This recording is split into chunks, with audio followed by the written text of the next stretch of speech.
제가 석사 과정에서 이제 불교로 논문을 썼는데 고려 불교사로 종교학과에서 이제 비교종, 완전 불교학과가 아니고 비교종교학과죠. 서강대학에 이제 종교학과가 있었는데 한국에 서울에 있는 학교 중에는 서울대학교하고 이제 서강대학이 있는데 사실이 있습니다. 신학교도 학교 많지. 아, 그게 비교종교학 종교학과 최고인데. 아, 거기 문화종교학과인가 그렇지? 저기 그 대표적인 교수 누구야? 나 그 양반. 영감님, 제가 담당했던 제 교부 집사님이셨어요. 누구지 그 양반 이름이? 유성민. 네, 맞아 유성민. 그 양반하고도 아는데. 그래서 이제 그 석사과정에서 이제 불교로 논문을 썼는데. 하여튼 제가 이때까지 뭐 살아오면서 제일 공부를 열심히 했던 게 그 석사과정이었어요. 그러니까 이 한문 경전을 읽는다는 게 전 처음 시도해본 거고, 물론 이제 대학교 다닐 때 철학과 가서 뭐 도덕경도 듣고 그래봤어요. 이제 학점이 남아가지고 또 관심이 있어서는 뭐 학점이 4학년쯤 되면 학점 남잖아요. 전공 따르고 뭐 들을까 하다가 신학과 학생이 철학과 도덕경만 노자들은 좀 멋있어 보이잖아요. 그것도 듣고 그랬는데. 뭐 그런 거 말고 제가 동양종교에 별로 그렇게 관심이 없지는 않았지만 그렇다고 해야 되겠다는 마음은 안 먹었는데 정말로 나중에 뭐 사석에서 하겠지만 제가 정말 서강대 종교학과를 우연히 가게 됐어요. 저도 그렇게 종교학에 전혀 관심이 없었는데 나중에 그 얘기는 또 아주 재밌는 얘기라 이 방송상으로는 못하고 왜 그 학교를 가게 됐는지 재밌는 얘기가 있습니다. 그래서 갔는데 이제 얼마큼 재밌냐면 입학시험을 보러 갔어요. 석사시험을. 그래갖고 이제 뒤에 앉은 여학생한테 근데 오늘 입시 과목이 뭐예요? 물어봐요. 그 너무 정말 얼떨결에 간 거죠. 그런데 공부는 근데 그때 제일 열심히 했던 것 같아요. 그 학부에서부터 종교학을 한 친구들은 이미 한문 경전을 읽고 이미 경전을 읽는데 훈련이 돼 있었는데 서강대 종교학과의 특징은 굉장히 경전 중심이에요. 서울대도 종교학과가 있지만 서울대 종교학과에 아주 대표적인 인물이 있어요. 선생님 세대는 알시겠지만 신사훈 박사라고 서울대 종교학과의 대표적인 인물인데 그 양반이 사실은 굉장히 근본주의 기독교인이에요. 그러니까 그 해방 전국에서 서울대학이 만들어지는데 이 양반은 미군이 이제 그 서울대 우리 서울대 출신들 많으시지만 뭐 창피한 역사잖아요. 서울대학 역사에 초대 총장이 뭐 육군 중령인가 그렇잖아요. 미군 중령인가 그렇죠. 도련인가 중령인가 미군정 시절에. 네, 그러니까 이제 그 신사원 박사 입장에서는 미군들이 이제 학교를 시작을 했으니까 미국식으로 기독교 학과나 이런 걸 하나 만들고 싶었던 거예요. 네, 그래서 이제 신사원 박사가 그쪽으로 많이 과를 켜주면 명동의 국립대학인데 어떻게 기독교 학과나 신학과를 만들 수 있겠어요. 그래서 그게 좌절이 되면서 종교학과로 만들어지면서 이분이 굉장히 그 기독교 복음주의권 학생들을 이제 많이 그런 식의 수업을 많이 진행을 했죠. 네, 그렇기 때문에 이제 그게 싫어서 서강대 종교학과 교수들은 주로 이제 대부분 경전 중심으로 많이 했고요. 그건 이제 서강대 학생들도 자부심을 가지고 있고. 어쨌든 뭐 이제 불교 공부를 하면서 길희성이라고 이분은 서울대 철학과 교수를 하다가 대한민국 사회에서 또 서울대 교수 하다가 또 쫓겨나지 않는 이상 다른 학교 교수를 잘 안 옮기거든요. 이 양반 아주 재밌어요. 왜 그럼 서강대 교수로 왔느냐 종교학과. 그냥 자기 하고 싶은 공부하기가 여기가 좋다는 거죠. 그리고 일단 사립대학이니까 월급이 서울대학보다 많고. 서강대가 굉장히 좋다는 그게 예. 맞죠? 예. 그런데 그 기리성 교수가 어떻게 보면 제가 제일 제가 다른 웬만 존경을 안 하는데 까칠해가지고 그나마 존경하는 사람이고 지금 그분은 또 그 서강대 교수하다가 조기 은퇴를 하시고 강화도에 심도학사라고 하는 자기 서당을 열었어요. 그래서 지금 거기서 계속 경전 공부하고 뭐 우파니샤드 읽고 그러니까 뭐 저는 우파니샤드로 다 읽었어요. 그때 석사 때 엄청 공부한 것 같아요. 그때 머리를 빠지기 시작한 것 같아요. 공부를 하도 안 하고 그러고 공부 안 한 것 같아요. 그러면서 그때 불교 공부 뭐 한 학기에 한 강좌 정도 들은 게 다고요. 그렇지만 뭐 계속해서 이제 뭐 제가 아는 수준은 개론류의 수준이고 또 우리가 지금 화엄경 경전을 읽을 게 아니니까 굳이 또 저는 꼭 불교 공부하는 사람들이 꼭 한문 경전 읽는 것 좀 불만이야. 뭐 기독교 신학하는 사람들은 아주 특별한 경우를 제외하고는 원어라는 게 뭐 한 학기 정도밖에 안 되거든요. 학부에서 히브리어 헬라어 한 학기 공부하고 뭐 필수 과목은 한 학기고 이제 선택 과목은 좀 더 뭐 구약 전공할 사람은 히브리어, 중국 히브리어를 한 학기 넣는다 이 정도였는데 이 불교 경전을 왜 한문으로 읽어야 될지 잘 이해가 안 돼요. 그래서 우리는 이건 경전을 읽는 시간이 아니니까 그냥 개론류 수준에서 한번 공부를 해보도록 하겠습니다. 뭐 우리 선생님 뭐 불교에 대해서 잘 아실 텐데 죄송합니다 제가 안 소전하겠습니다. 나도 자, 우리 간단하게 정말 개론류로 마치 대학교 1학년에서 불교 개론 배우듯이 개론류로 한번 따져보면요. 우리 뭐 제일 잘하시는 게 석가모니고요. 석가모니 우리말로 이제 석가모니라고 쓰지만 샤키야모니 그러죠. 정확하게 그 네팔 말로 하면 샤키야모니. 그러니까 이 샤키야 왕국의 왕자 이런 뜻이죠. 그래서 그 뭐 태어날 때는 어머니 옆구리에서 태어났고 그 태어나자마자 뭐 왼쪽으로 7걸음, 오른쪽으로 7걸음 보니까 천당천하 유아독자를 외쳤다. 근데 뭐 그만한 또 이 교조에 탄생 신화가 없는 종교는 어디 있겠어요? 예수도 마찬가지고 예수는 막 별들도 움직였고 천사들도 왔고 그러니까 탄생 신화로 보면 되고 불교의 가장 큰 또 장점은 뭐냐면 이제 그 선승들, 선불교를 주로 하는 선승들이 하는 분들은 굉장히 말이 걸죠. 그래서 그 스님 이름은 생각이 안 나는데 어떤 선생은 또 그랬어요. 석가모니가 태어나자마자 천상천하 유아독존이라고 7걸음으로 외쳤다는데 내가 만약 그 자리에 있으면 때려 죽였다 그런 말도 있고 경전에. 그러니까 그렇게 이제 불교에도 좀 자유로운 게 있죠. 어떤 교조의 그 신화는 신화대로 받아들이고 거기에 너무 천착하지도 않고 그러다 저거 거짓말이다 라고 할 필요도 없고 또 그것만이 진리다 라고 할 필요도 없고 좀 기독교에 비해서는 좀 자유로운 것 같죠. 그래서 기독교는 요즘은 와서 많이 뭐 창조 아담과 하와의 창조 설화, 그 다음 예수의 그 찬양에 얽힌 것들, 그 다음 제일 기독교가 넘지 말아야 될 것들, 동정녀 마리아를 통한 탄생 이런 것들에 대해서 많은 이제 뭐 시비거리가 있는데 하나의 신화고 신화의 해석 체계로 받아들이면 될 것 같아요. 그것이 뭐 정말 이것만이 사실이다. 동정녀 탄생이 어떻게 가능하냐고 묻는 것 자체가 우스운 거죠. 그래서 하나의 신화고 그 신화가 주는 사실이 무엇인지 그런 의미를 깨닫는 게 필요하고요. 성경에 보면 또 이제 예수께서 그 헤롯을 피해서 태어나자마자 그 집안이 이집트로 피신했다가 몇 년 가 있다 오는 거죠. 그것도 뭐냐면 마태복음에만 나오는 얘기인데요. 그 마태복음을 쓴 사람은 늘 아직도 예수가 구약의 인물과 예수를 완전한 창조적이고 독립적인 메시아로 보기보다는 구약의 인물과 이렇게 등치시키려는 의도를 가지고 마태복음을 써서 거기서 이 모세 모티브를 자꾸 발견한다 그랬어요, 예수에게. 그러니까 모세가 이제 이집트에서 광야를 건너와서 이제 출애굽을 하고 이런 것들을 흉내내서 이제 이집트에 가서 예수의 가족도 이제 갔다 왔죠. 근데 그거는 지극히 성경에서 아주 한 줄, 두 줄 정도 나오는 얘기인데요.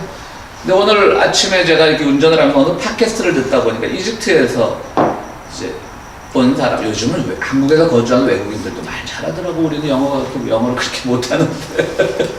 이집트에서 온 청년이 이제 아마 이집트는 잘 알다시피 회교국이지만 기독교 또 열심히 또 믿는 기독교도 인정해주는 나라 중에 하나죠. 콥틱 기독교라고 그래서 조금 우리랑은 틀린 일반 기독교랑은 틀린 기독교인데 콥틱 기독교 그러니까 전혀 세상이 이 이슬람 중심인데 어떻게 전혀 차별이 없게 하겠습니까만은 그래도 운전면허에 자신의 종교가 뭐라고 써있대요. 이집트에서는. 그거 말고는 그렇게 크게 차별을 못 느꼈대요. 한창 이집트에서 민주화 바람 불고 데모하고 그럴 때 뭐 교회당이 불타는 일도 있었죠. 사실은 무슬림들에 의해서. 그러나 또 어떤 교회는 한 7, 8년 전에 타임지 표지 모델로 놨듯이 일부 온건한 무슬림들이 이 교회를 공격하지 말라고 이렇게 스크럼을 짜고 교회를 지켜줬던 그런 아름다운 이야기일 수도 있고요.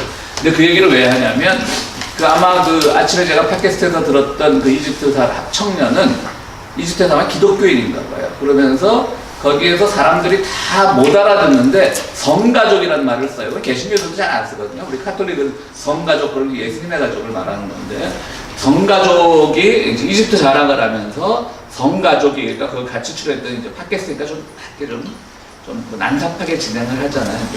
다 못 알아들어요 그 말을. 근데 성가족이 가면서 마리아가 힘들어서 지쳐서 쉬고 갔던 그 나무가 아직 있다. 뭐 수령이 그럼 한 2000년 되는 나무인 거죠. 그리고 또 예수가 철이 들고 제일 처음 기도한 교회도 거기 있다. 그 얘기를 하면서 이 친구가 굉장히 아주 신실하게 얘기를 하더라고요. 야, 그것도 이집트에서 믿는구나. 그 갔다는 것도 근거도 별로 희박한데 그냥 또 구약의 그 모티브를 따서 만든 사건인데 그걸 믿는구나 그러면서 아침에 좀 운전하다 웃었던 기억이 있는데 어쨌든 불교는 여러 가지 신화가 있지만 그 신화에 대해서 그렇게 집착하지 않는다는 것. 또 말씀드렸듯이 기독교도 오늘 신화에 대해서는 근본주의자는 말에 그렇게 집착하지는 않는데요. 어쨌든 그것이 불교의 특징이기도 합니다. 그러면서 이제 그 석가모니가 이제 늘 우리가 고를 강조했다고 있죠. 그러나 실제로는 이분이 이제 그 당시에 인도, 네팔 쪽 이 근처에 그 고행을 강조하는 수행자들이 굉장히 많았어요. 그래서 수행을 하다가 어느 날 배가 고픈 거야. 금식 수행을 하는데. 근데 어떤 여성이 우유를 가져왔어요. 석가모니가 그걸 마셨어요. 불교의 시작은 굶어서 진리가 얻어진 게 아닙니다. 그걸 마시는 순간 석가모니가 눈이 번쩍 뜬 거예요. 내가 뭐 하려고 이 고생했지? 이거지. 그러면서 불교가 시작이 된 거죠. 그래서 아주 극단적인 그 흐름에서 이제 야저가 석가모니도 사입이다. 그래서 이제 극단적인 이 금욕적인 종교가 나온 게 또 자이나교라고 또 인도 전통의 자이나교라고 있죠. 그 자이나교 미국에도 이런 자이나 회담들이 있습니다. 그 먹는 것도 싸우지 마. 자 그렇게 해서 이제 불교가 출범을 했고요. 뭐 부처님은 뭐 석가모니는 고타마 뭐 본명은 고타마 시타르타죠.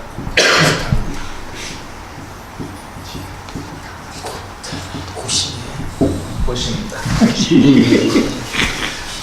그래서 이제 이분은 뭐 아무튼 좀 뭐 천수까지는 아니지만 이렇게 뭐 편안히 살다가 돌아가셨고 이제 그 이후에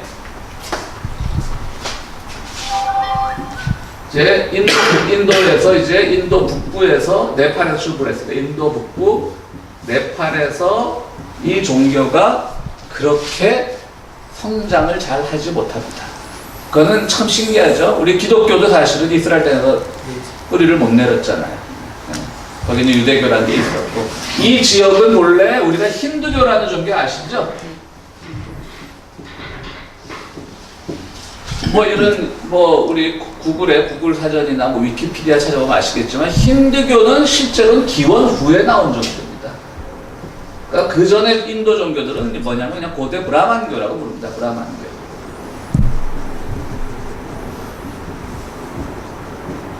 이 브라만이 뭐냐면 범이죠, 범. 우리가 브라만교의 사상이 바로 범아이력. 세상의 모든 것과 나 개인은 같은 거다.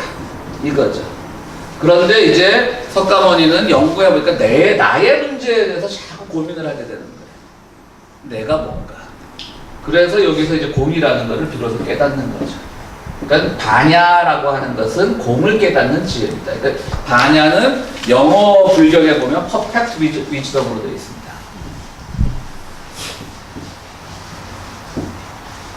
공을 깨닫는 지혜.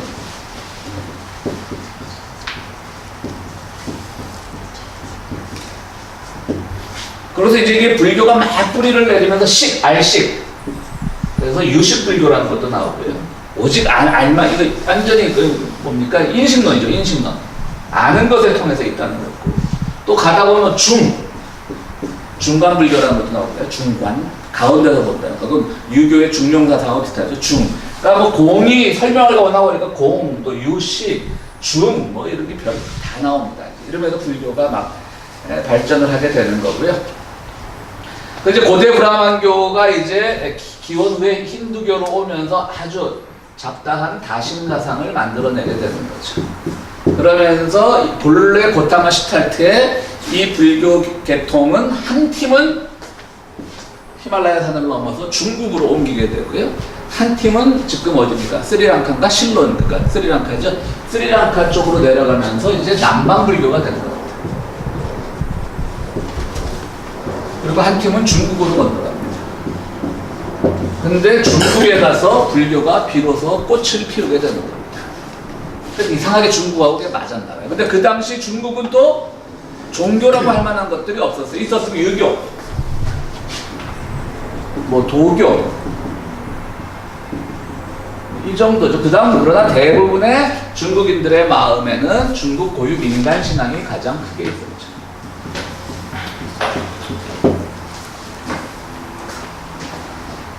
그래서 또 불교는 중국으로 건너가서 이런 유교나 도교나 민간 신앙하고 결합을 하면서 정말 중국을 지배하는 아주 대단한 종교로 자리 잡게 되는 것이죠.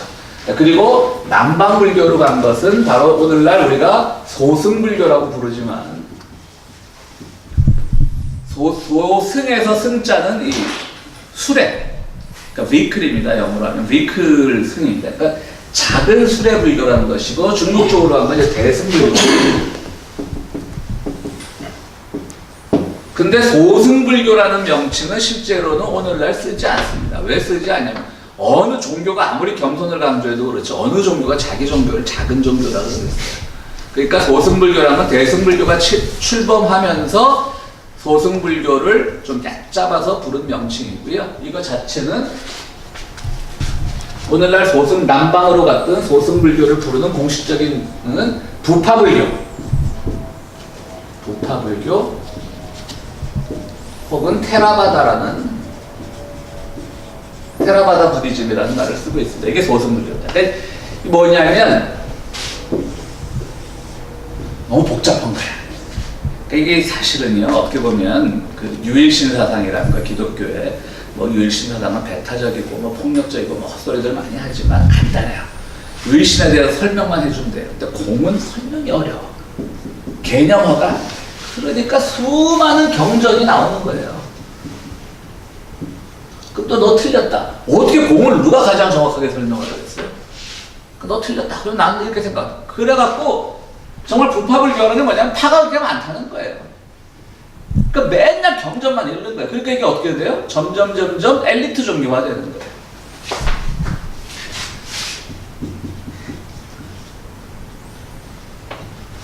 엘리트 종교가 되는 겁니다. 그러니까 밥 먹고 지들끼리 맨날 앉아서 이제 논쟁하고 불견 펴놓고 또 수틀리면 또 누가 하나 이게 진리야 그러고 또 하나 책 쓰고. 그러니까 경전이 켜켜이 쌓이는 거지 그야말로 부파불교에서는. 물론 그런 것들이 꼭 나쁜 것만 아닙니다. 그 학문하는 태도, 하여튼 학문에 대한 그 집착, 집착은 좀 그렇고 어떤 그 열정 이런 것들은 우리가 높이 사야 되죠. 그러나 너무 그렇게 가는데 그럼 대중들은 뭐가 되느냐? 그 대중들은 민간신하고 좀 결합을 해서 스님을 어떤 종교인으로 섬기고 자기들도 그걸 통해서 복받고 싶어 하는데 이것들은 맨날 지들끼리 모여서 공부하고 논쟁만 하니까 대중들은 그 사람들 먹여 살리는데 아주 뼈꼬리 휘는 거죠. 목사 난 거예요. 월급 받은 교인들 기도도 해주고 그러잖아. 근데 이거는 지들 맨날 지들끼리 공부하고 그러고 뭐 맨날 탁발도 잘 안 했어요. 그래서 가끔 탁발은 하죠. 그러니까 나가서 이제 구걸하는 거. 그러다 보니까 이제 완전히 불교의 승려들은 이 남방 쪽, 그러니까 스리랑카 이런 것이 흘러 쫄도 다르지만 뭐 우리가 불교 전문가들도 아니고 다 같다고 치고 있다.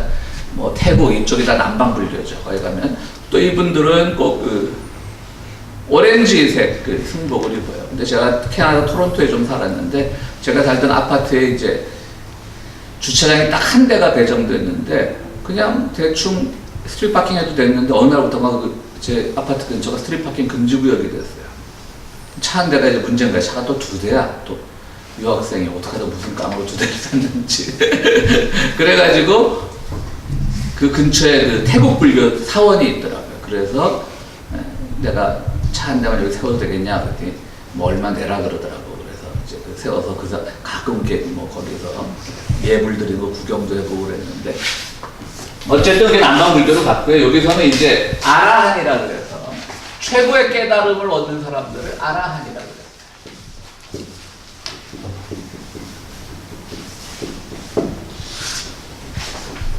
아라한이라 할 때 이제 최고의 경지에 오른 거죠. 그러니까 불교의 모든 학문의 경지에 오른 사람들을 아라한이라고 불렀던 겁니다. 그러면서 이제 남방불교가 나름대로 발전해 왔고요. 그래서 오늘날도 미국에서 불교를 연구하는 사람들 중에 남방불교 연구하는 사람들이 많습니다. 왜냐하면 그만큼 연구거리가 많아요. 책들도 많고 경전도 많고 하니까.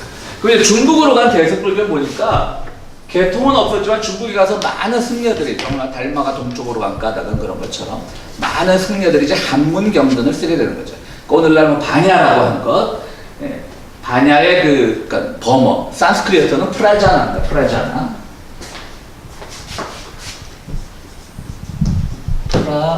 뭐죠? 그러니까 영어식 표기니까 프라자흐나인가 그래요. 네.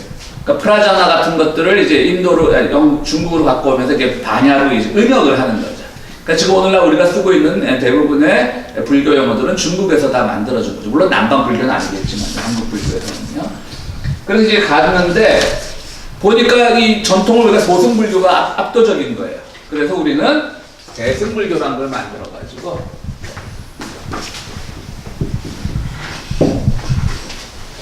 여기서는 그냥 반야만 깨달으면 되고 경전 같은 거 반야 이게 중요하고 경전 같은 게 별로 중요하지도 않다. 그런데도 또 경전 많이 썼어요. 이 대승불교가 이제 당나라 시절부터 이제 자리 잡으면서 이때 빛을 발한 사람들이 누구냐면 원효 이런 사람들이 실제로 중국 불교계에서도 아주 이름이 나 있고 중국 불교계에서도 원효가 쓴 대승기신론소, 그러니까 이제 소라고 론이라고 하는 것을 불교의 그 경전은 세 가지로 나누는데 경, 율, 론이에요. 론. 그러니까 경은 1차 경전. 성경이죠, 이제 우리 기독교식으로 말하는. 율은 이제 율법서, 일종의 기독교식으로 얘기하는 율법. 어떤 실천에 관한 거. 그 다음 론은 해설서. 그러니까 이제 뭐 이거는 뭐 우리 기독교 전통으로 얘기하자면 지금 기독교 전통으로 신학자들이 많지만 그 신학자들의 주장이 다 다르지만 적어도 불교 전통에서는 대가로서 이제 이 론을 쓴 그 론들은 다 인정을 해주는 거죠. 이런 것들이 불교의 이제 텍스트가 이렇게 세 가지로 나눠요. 그 중에 또 하나 더 하자면 소가 있어요, 소. 론을 풀어 쓴 거예요, 론을. 론을 또 한 번 쉽게 풀어 쓴 거예요, 소가. 그래서 원효가 쓴 대승, 그러니까 대승이죠. 큰 불교, 이 큰 수레바퀴 같은 불교는 기신, 믿음을 일으킨다는 얘기예요.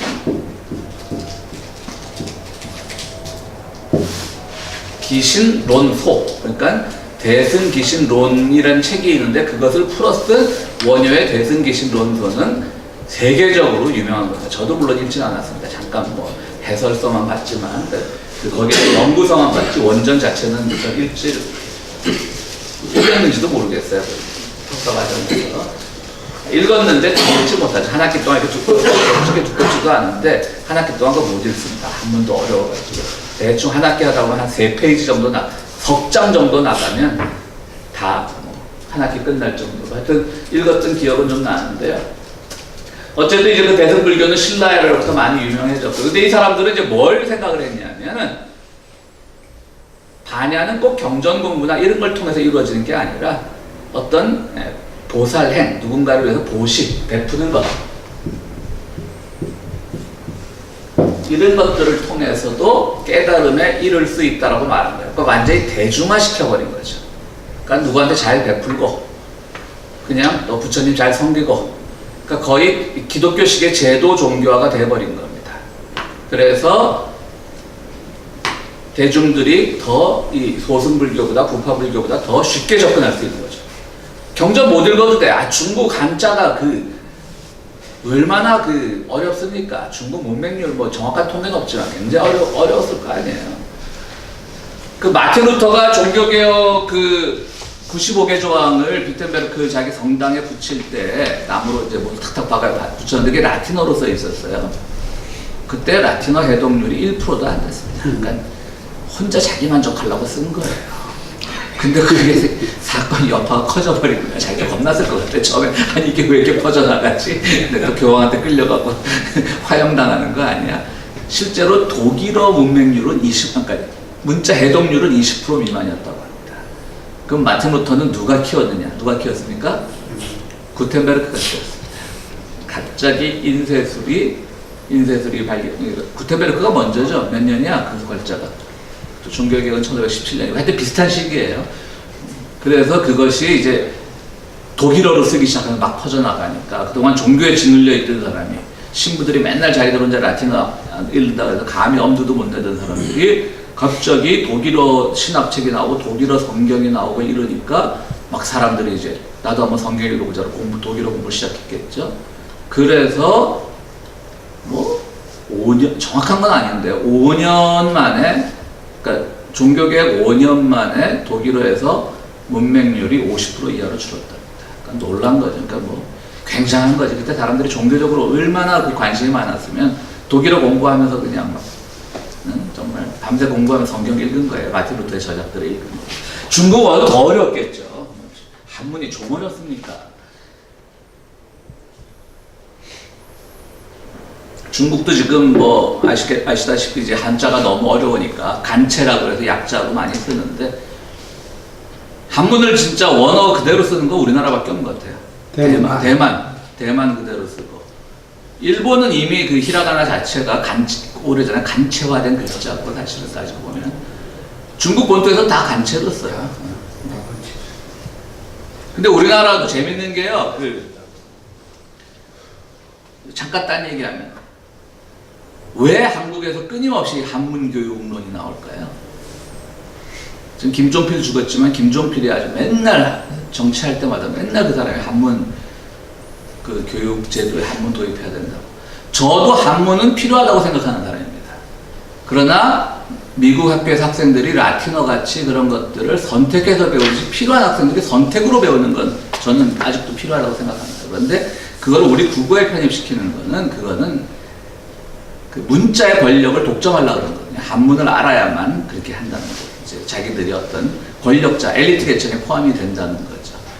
실제로 한겨레 신문이 1987년인가 88년에 창간이 되면서 가로쓰기 한글 신문으로 굉장히 히트를 쳤죠. 한겨레 신문이 초기에는 아주 구독률이 높았습니다. 지금은 뭐 신문들 다 망해가지만. 그러니까 기존의 언론들도 다 따라서 한글 쓰기로 했습니다. 80년대 후반에. 요즘 한국에 우리가 흔히 말하는 그 보수신문이라고 조중동 보십시오. 종이신문 한문 실습니다. 그러니까 실른다고요. 그러니까 한문을 다시 사용한다고요. 88년 90년대 초에 조중동의 지면에서도 한자가 사라졌었는데 지금 다시 한자를 싣고 있습니다. 권력을 독점하겠다는 거죠. 보수 세력들이. 문자의 권력을 자기들이 가지겠다는 거. 한국 신문인데 한글을 써야지. 정 필요하면 괄호열고 하든지 아니면 가끔 우리가 미국 영어책으로 공부할 때 보면 라틴어 같은 것들이 가끔 나와요. 근데 그건 꼭 라틴어로 강조하기 위해서 이태릭체로 글자를 눕혀놓는다거나 그래서 정말 뭐가 전달하기 어려울 때 그러다 그것도 대부분 철학이나 신학책에 집중되어 있죠. 왜냐하면 그것들이 이미 그 라틴어 문화권에서 발전을 했기 때문에 그래서 그런 것들은 아주 예외적인 경우인데요. 학문 서적에 있어서조차 한국만 이렇게 한문을 쓴다는 거죠. 어쨌든 중국에 가서 한문이 이렇게 이제 뭐 이제 문맹률이 높으니까 그냥 나는 부처님 믿고 복 받고 싶은데 뭐 불교 안 해도 돼. 그냥 어떤 사람은 그냥 가서 하루 종일 부처만 닦고 있는 거야. 그냥 그 배탈하는 거예요. 뭐 그런 식의 어떤 행들이, 그러니까 행위들이 강조가 되는 거죠.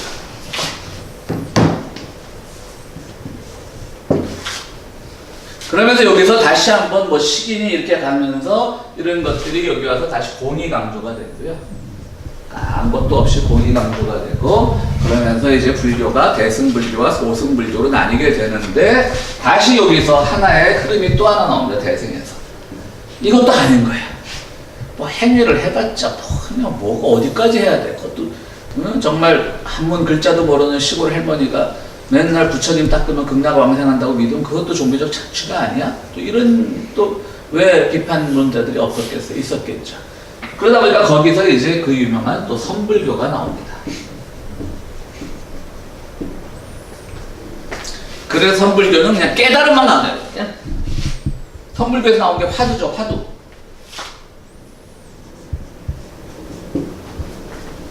뭐 선불교 화두에 많잖아요.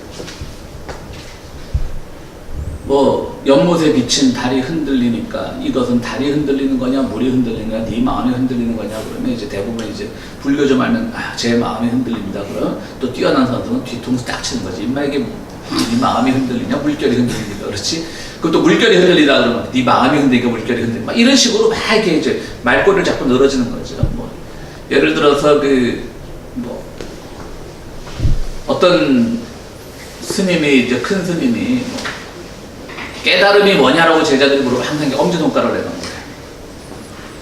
근데 제자들이 뭔가 하고 늘 궁금했어요. 그러다가 이제 귀찮으니까 어떤 제자 하루는 큰 스님이 제자들을 불러다가 깨달음이 뭐냐 할 때 이 친구가 이제 딱 이랬어요.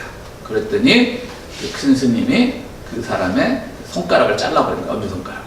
그랬더니 비로소 이제 깨달음을 알게 됐다. 그런 것들이 화두죠. 그래서 그런지 사실은요 선불교에도 굉장히 폭력적인 것들이 많습니다. 때리고 뭐 죽비로 때리고 그런 거 많습니다.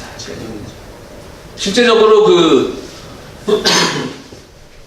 뭐죠? 그 승군이라고 뭐지? 임진왜란 때 승군 맞나? 승병.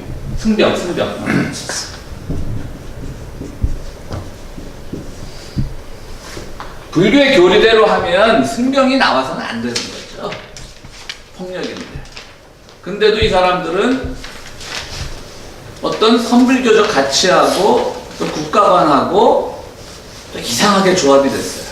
그래서 우리는 뭐 사명대산이, 서산대산이, 임진왜란 때 뭐 나라를 지키고 이런 것들 굉장히 높이 사지만 실제로 불교적 가치관으로 보면 이거는 좀 안 맞는 거예요. 국가주의랑 맞습니다. 그래서 그거를 감히 그저 비판을 못하지. 그야말로 외군이 쳐들어와서 조국을 지키겠다는데 승병들이 일어나서 아주 누누이 칭찬해 왔는데 그거를 또 한국에 처음 깐 사람이 누구냐면 도올 김영옥이에요. 난 김영옥의 그 입장을 다 좋아하진 않지만 그 사람이 한 번씩 던진 그런 화두들은 굉장히 승병 웃기지 마. 중놈들이 막 그 사람 그렇게 말해요. 뭐 싸움질하고 야단이야. 뭐 그런 말들 하고. 실제로 또 소림사. 중국의 무술이 발전한 곳이 다 절이잖아요. 무술의 본고장들이. 그러니까 뭐 김영옥 씨가 하여튼 그런 식으로 해서 우리를 일깨워준 것들이 많죠. 요번에 쓴 책 뭐 우리는 지금까지 몰랐단가. 뭐 그 너무 몰랐다.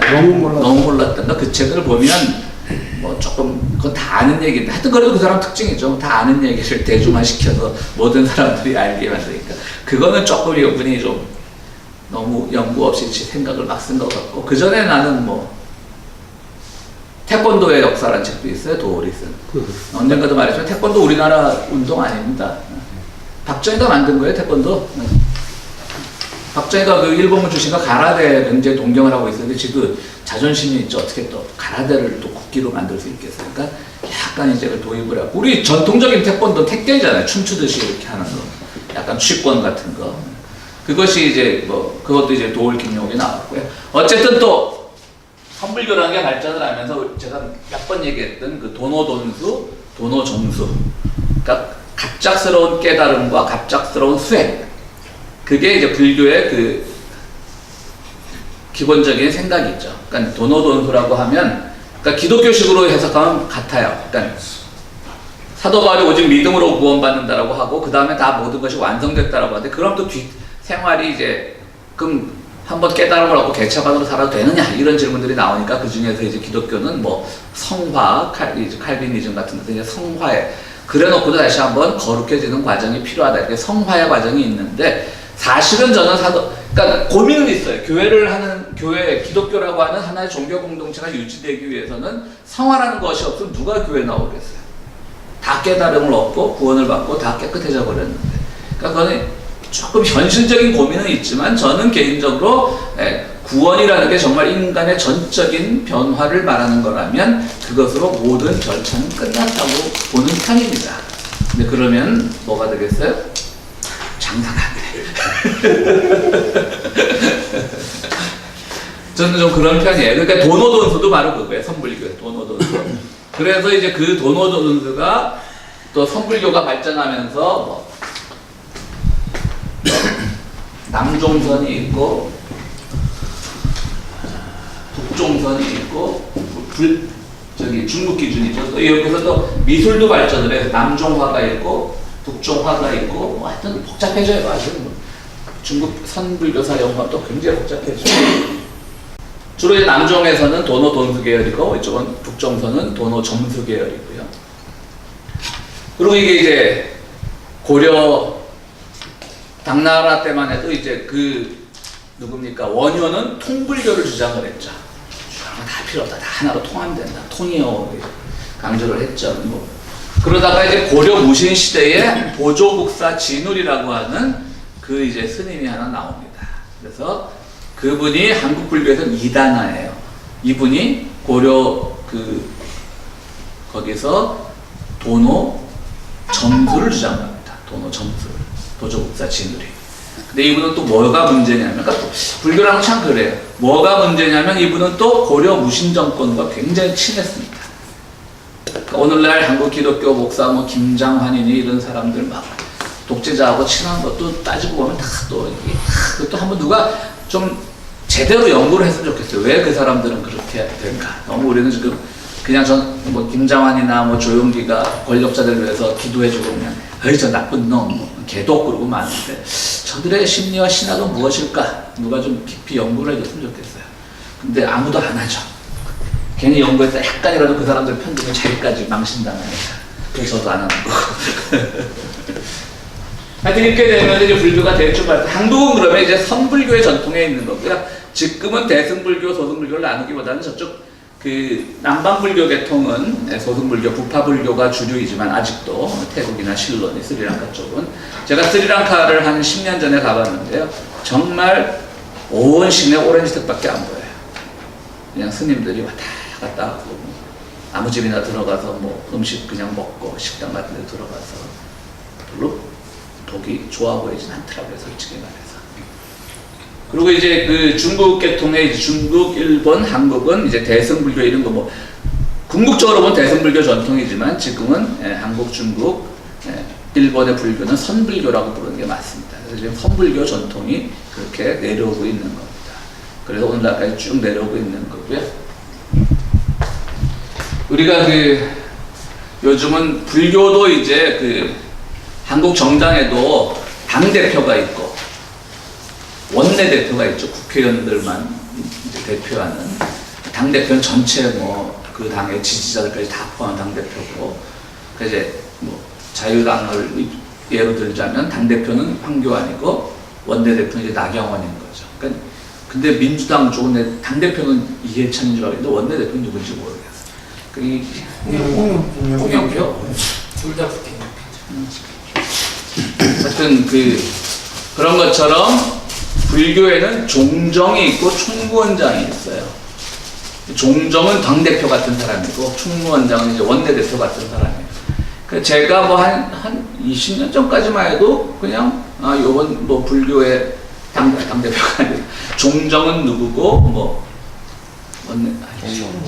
총무원장 자꾸 정치보가 총무원장은 누구고 하는 걸 다 알았었는데 그 아주 대표적인 한국의 총무원장이 있었죠. 그 박정희 시대와 전두환 시대에 살아남았는데 이름이 갑자기 생각이 안 나는데 하여튼 그 뭐 은처라 그러죠. 순결 은자를 써서 은처도 있었고 그리고 이제 그 엄청나게 많은 자산도 가지고 있었고 서경부였던가 하여튼 그 사람이 아주 문제 많이 일으켰고 근데 지금은 누구가 누군지 모르겠고 근데 이제 제가 기억하는 마지막 종정은 누구였냐면 성철 스님이에요.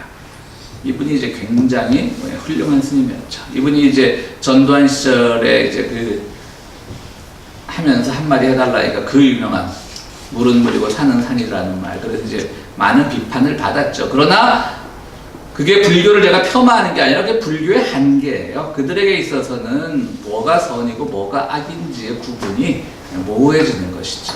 그렇기 때문에 그것이 하나의 불교의 그 한계인 거고요. 뭐 물은 물이고 산은 산이다. 맞는 말이죠. 더 이상 고민하지 말라는 건 말이고 그 성철 스님이 굉장히 제가 보기에는 그 종정으로서 가장 훌륭했던 분이고요.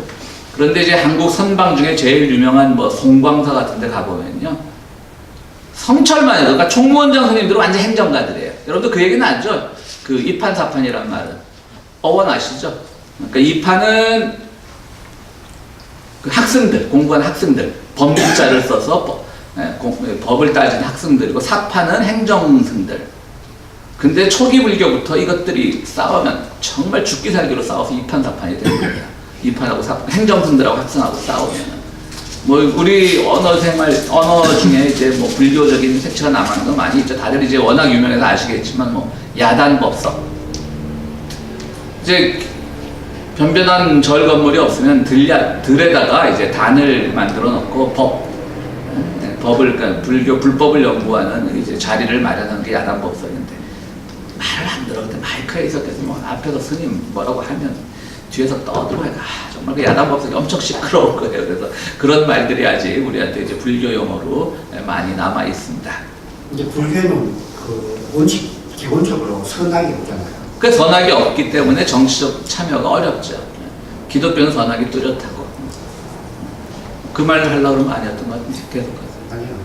아까 그 선악의 구분을 악에 대한 그게 그렇죠. 그러니까 그거는 우리가 불교가 뭐 비굴하다 그렇게 말할 필요는 없고 그 종교가 가진 한계라고 생각하시면 될 겁니다. 이 고대 종교가 좀 약간 그런 경향들을 갖고 있지 않아요? 배화교도 배화교는 선하게 뚜렷하죠. 아니요. 그런데 그걸 구분하지 않잖아요. 네. 두 개가 그러니까 이제 네. 조로아스터교를 우리가 얘기할 때 신이 두 개, 그러니까 이신교라고 알고 있는 사람들이 많은데 사실은 유일신교의 첫 그 제도 종교가 바로 조로아스터교였습니다. 그러니까 선악의 문제가 아직도 사실 기독교에서 제대로 해결 안 되거든요. 자꾸 악이 발생하는데 어떻게 할 거냐고요. 저기 뭐 중동에서 그냥 미국의 기독교 국가인 미국의 폭격으로 어린이들 죽는데 그걸 정말 하나님의 개입으로 말하기는 정말 우리가 아무래도 그래도 양심상 말이 안 떨어지고 그렇다고 반대기도 그렇고. 그러니까 사실 기독교에서 선악의 구분은 안 되니까 신학적으로 이제 많이 이제 그걸 이제 뭐라 그럴까 이제 잘 갖고 놓은 거고요. 그러니까 이제 조로아스터교도 처음에는 그게 이제 어려우니까 아예 선신과 악신을 이렇게 나눠버린 건데 그것이 최고의 신은 아니었어요. 그게 최고의 신 밑에 선신과 악신이 있는 거였으니까 조로아스터교가 어떻게 보면 유일신교의 첫 제도 종교였다라고 생각하면 될 것 같습니다. 어쨌든 그래서 그 성철 스님이 이제 그 송광사 같은 데 가보면 성철 스님도 우리 훌륭하게 보는데 평생 그 송광사에서 이제 뭐 이렇게 하나씩 큰 스님들 위해서 뭐 선방을 하나씩 만들어주죠. 평생 거기서 안 나오고 도만 닦다 돌아가시는 스님들도 있습니다. 그래서 그게 잘 모르겠어요. 그만큼 인생의 문제가 해결하기 어렵다라고 보면 그분들의 삶도 이해가 되지만 결국 그거는 어떻게 또 나쁘게만 보자면 자기 기만 아닌가, 자기만 그렇게 고민하면 되는가, 사회는 어떻게 돌아가든지 뭐 그런 것들이 있어요. 그래서 그런 스님들은 그 당시에 그 성철을 많은 분들이 존경을 했는데 성철 보기도 우습게 보는 거죠. 감투 좋아한다 그러고 그런 얘기가 있습니다. 교회 다니시는 분들은 교회에서 얘기 다 들었겠지만 옛날 초대교회 때 아주 존경받는 수사가 하나 있어서 수도원 원장이 하나 있어서 이제 그 제자들이 찾아갔습니다. 우리가 저기 이제 신학교를 하나 만드는데 와서 우리 요즘 말로 총장이 되어 주십시오. 나는 그런 데 관심이 없네. 나는 혼자서 기도하고 혼자서 말씀 공부하겠네. 여러 번 봐도 말을 안 들었어요. 그래서 이제 그 제자들이 물러나면서 그러면 스님이 아니라 그 이제 신부님이 수도 원장님이 고사를 하시니까 우리가 아무개 신부를 그럼 총장으로 세우겠습니다. 또 원래가 벽 펴고 있던 그 신부가 돌아서 걔는 안 돼! 이랬잖아요. 뭐 싫어하는지 뭔지 몰라도 그렇게 사람들이 그 질투라는 게 그런 얘기 있습니다. 뭐 이렇게 해서 불교가 쭉 내려왔던 거고요. 그래서 오늘날은 지금 이 한국 사람들한테 가장 인기 있는 경전은 뭐 불교인들 뿐만이 아니라 불교 이외의 뭐 기독교나 이런 분들 중에서도 이 화엄경이 어쨌든 제일 인기가 좋습니다. 사람들이 이제 화엄경을 제일 쉽게 접근을 할 수가 있는 거고요. 그 김흥묵이 아니라 선생님이 아니라 김흥순가 아주 이화여대의 전통적인 교목이 한 분 계셨습니다. 지금은 고인이 되셨지만 그래서 뭐 지금처럼 학생 수가 많지 않을 때 한 60년대 한 70년대 중반 학번들까지 이화여대 나오신 분들은 그 교목을 아주 굉장히 훌륭한 분으로 잘 기억을 하고 계시죠. 학교 목사입니다. 교목이라고 하면 기독교 학과에서도 가르치기도 하고 이대는 또 기독교 학과가 있으니까 그분도 이제 화엄경이라고 하는 책을 아주 길게 썼는데 그 교재를 한번 해볼까 했더니 그냥 그분은 약간 뭐 지나치게 이제 기독교적으로 화엄경을 풀어놨던 것 같고요. 그분 김흥순가 그래요. 하여튼 뭐 70년대 초반까지 이대 다니시는 분들 다 이름을 알 정도로 그런 분들이 있습니다. 그런 분들도 화엄경을 쓰고 여러분들이 이제 화엄경을 많이 썼습니다. 그래서 이제 우리가 이 책을 보면 첫 장은 그래 나는 왜 이 김지하가 이 첫 장 서문을 썼는지 잘 모르겠어요. 그러니까 그 오늘 제가 이제 이런 불교 개론을 설명하고 김지하 서문까지 하려고 했는데 도저히 못 읽겠더라고요. 그렇죠? 읽어. 네, 저도 도저히 못 읽겠더라고요. 내가 한국책을 읽을 줄 아는 사람인가? 네, 그래서 이제 이 글을 쓰게 된 게 2008년에 촛불 집회를 보고 이제 감탄을 하면서 쓴 거예요. 그때 촛불 집회가 뭐겠어요? 소고기 때 촛불 집회를 하는데 실제로는 김지하는 거기서 그 촛불 집회는 민중들의 일어난 것이고 민중들의 외침에서 민중의 그 새로운 세계사적인 전환이다 이렇게 굉장히 높이 평가를 해요. 그러니까 어쨌든 그 당시 촛불이라는 것은 이명박 정부의 반기를 들고 일어났던 건데 거기에 상당히 평가를 했던 사람이 이제 박근혜 대통령 나갈 때는 박근혜를 지지를 하죠. 그래서 이제 굉장히 비판을 많이 받았는데 장기병 씨랑 나랑 술자리에서 웃으면서 많이 하는 얘기지만 김지아가 왜 삐졌는지 아시죠? 여러 번 얘기했는데 문재인이 그때 이회수를 찾아갔어요. 같이 강원도를 베이스로 하는 문인들인데 그건 제 그냥 추정입니다. 그러니까 그 다음날 문재인이 먼저 찾아가서 이회수를 그리고 김지아는 외면해버렸어요. 그 다음날 이제 박근혜가 간 거죠. 왜 그랬어요? 아까 그 수도원장하고 비교한 거예요. 나는 정치에 관심 없지만 이회수 따위가 뭐라고 김지아 마음에 그런 게 있었던 것 같아. 저는 그렇게 이회수를 가끔 돌직구도 날리고 그렇게 문학적으로 보면 게 대단한 문학가라고는 생각하지 않거든요. 그렇다고 또 김지아가 대단한 것은 아니죠. 어쨌든 김지아는 말년에 이렇게 취해지기 전까지는 족적을 남겼던 것만은 사실이고요.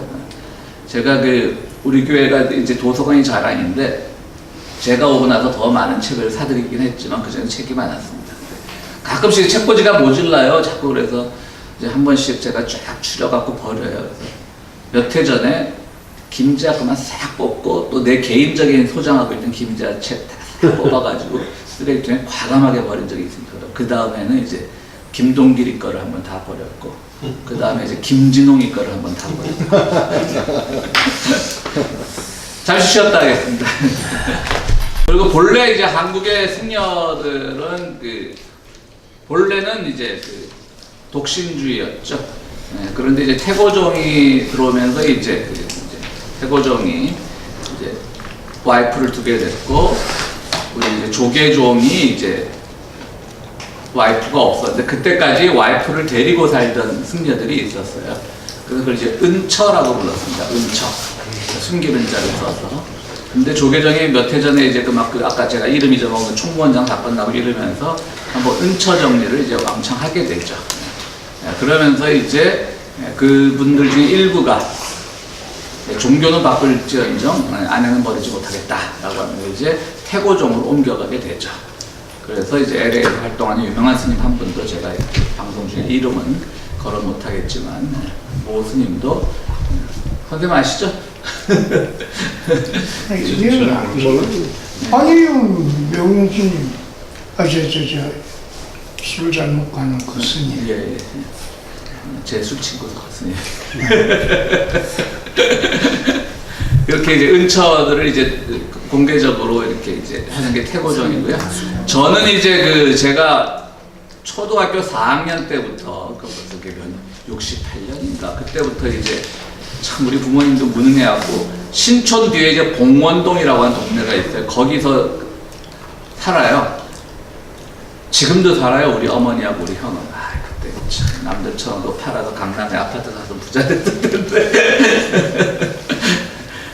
근데 이제 그 봉원동이라는 게 봉원사라고 하는 태고종 본사의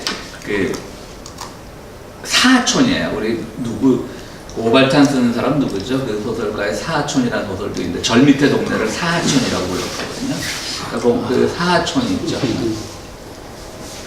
지금 또 잠깐 재밌는 얘기인데 저는 그건 연대가 이제 잘못했다고 생각을 하는데 연대가 이렇게 자꾸 연구를 해보니까 고종이 이제 언더우드 보고 연대 뒷산에 올라가서 네 가지고 싶은데 다 가져 그랬어요. 그래서 이 사람이 연희동서부터 이쪽 산 다 달라 그랬던 거예요. 근데 이제 개발하는 과정에 우리가 개성공단 처음엔 김정일이 더 많이 주겠다고 그랬는데 우리가 조금만 차지했던 것처럼 개발한 걸 조금만 가지게 됐던 거예요. 그런데 이제 서울 지리 아시는 분들은 연희동에 중국인 학교랑 외국인 학교가 있습니다. 이쪽 연희동에. 그것도 이제 다 연세대에서 팔아먹은 거고. 그거 다 팔아먹고 나니까 지금 이제 땅이 궁한 거예요. 근데 막 뒤져보니까 봉원사 땅도 고종이 준 거예요. 그럼 고종이 줄 수가 없는 거지. 종교터인데. 근데 그 당시에 불교가 우습게 보였던 거지, 고종 입장에서는. 그리고 지금 사실은 몇십 년째 그게 법정 소송 중이랍니다. 봉황사하고 연대하고. 그거 요번에 지난번에 한거 듣고, 야, 그거는 연대가 그러면 안 된다. 우리 서울대 출신들도 이제 반성하실 거 하나 있습니다. 완전히 서울대야. 그 재중원이 이제 국립병원이었기 때문에 연세대 의대 전신이 아니라 서울대 의대 전신이다. 그거 갖고도 한 30년, 한 20, 30년 싸웠을 거예요. 그건 어떻게 흘렀는지 모르겠네. 그런 거 좀 안 싸웠으면 좋겠어. 그냥 지금 그 뭐랄까 점유자 우선 원칙. 그래야만 독도도 우리 땅이 되는 거예요. 점유하고 있는 사람이 가져야지. 한 30년, 40년 지났으면. 그것도 더 지나죠. 말이 왜 이렇게 했지? 어쨌든. 그래서 이제 저는 그 약간 농담하려고 그랬거든요. 제가 이제 봉원사 사하촌에서 살았어요. 그래서 제 초등학교 동창 중에 스님 아들들이 많아요. 거기가 태고종 본가이기 때문에. 그래서 이제 그 아이들이 주로 이상하게 또 그 아이들이 공부는 또 잘 안 하더라고. 아마 가진 게 많아서 그런 것 같아요. 공부는 잘 안 하고. 그래서 아이들이 대부분 불교 계통의 학교에는 우리가 이제 인문계고등학교 진학할 때 대동상고라고 하는 학교를 이제 진학을 하더라고요. 그리고 이제 고등학교 졸업하고 그냥 머리를 깎아버리더라고요. 애들이. 그래서 저는 조금 그런 게 있죠. 저 공부도 되게 못하는 게 초등학교 때 스님됐다고 폼 잡고 다녔는데 더 이제 그 당시 그렇게 차가 귀할 때 우리 막 대학교 1, 2학년 때 막 걸어 다니고 그럴 때 물론 저는 이제 학교가 바로 집 근처니까 뭐 한 30분만 걸어가 학교가 되니까 걸어 다녔지만 주로